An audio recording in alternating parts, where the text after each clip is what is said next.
இப்போ ஓப்பன் பண்ணி பார்க்கலாம். இதை அப்படியே பிரட்டி போடுங்க.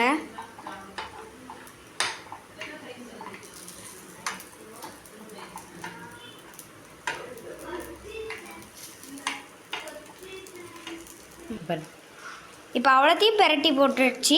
இதை மூடி வச்சுக்கலாம். அப்போ தான் நம்மளுக்கு சாஃப்டாக கிடைக்கும். இப்போ நல்லா வெந்துட்டு இதை ஒரு பிளேட்டுக்கு மாற்றிக்கலாம்.